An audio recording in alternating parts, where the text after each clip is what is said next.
The vast majority of great fighters do not leave the ring on their terms.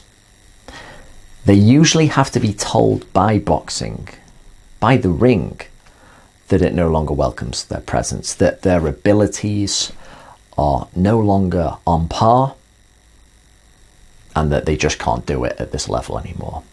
That time for Manny Pacquiao, absolute legend of the game, might not be too far away.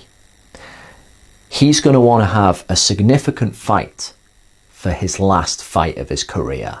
I don't think he's going to want to dilly-dally with being 42, as I think he is. Each training camp will be tough. He is not the same man he was 10 years ago or more. And the next guy he might fight might just be Terence Crawford. It might not be, but we have heard his name thrown about a bit. He is pushing for the Manny Pacquiao fight. He wants it. And why wouldn't you?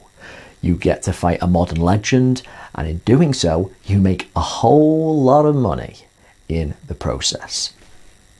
Now, Crawford looks like he might just be the best welterweight on the planet. You can't say that officially right now, but I couldn't argue against you if you said it. He certainly passes the eye test, and the further along he's gone in his career, the more weight he's gone up, he has just looked more devastating.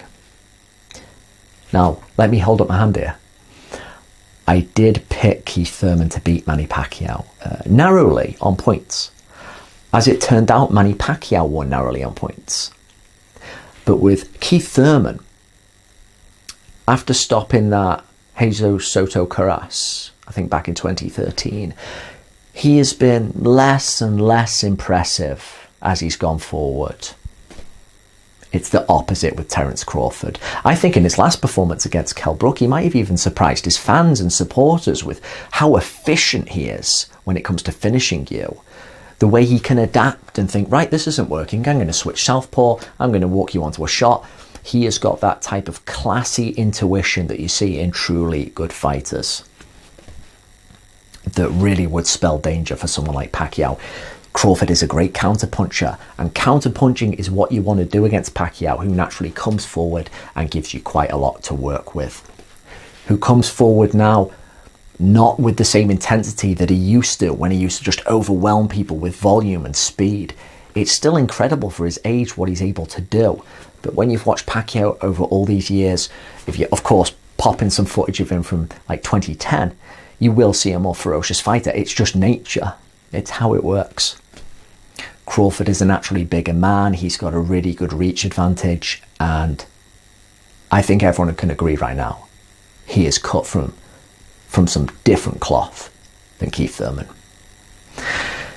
It would be a great fight for Pacquiao to end his career, even if he were to lose bad, I think, because it just epitomizes that fearless attitude that made Manny Pacquiao an 8-weight world champion. Terence Crawford is very probably, regardless of what he does, not going to go down as a greater fighter than Manny Pacquiao.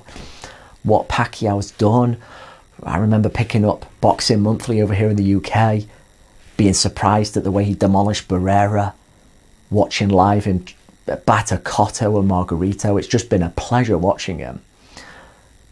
But I could no way favour him over Crawford right now. Yes, he managed to get by Thurman, which I did see as a close fight anyway.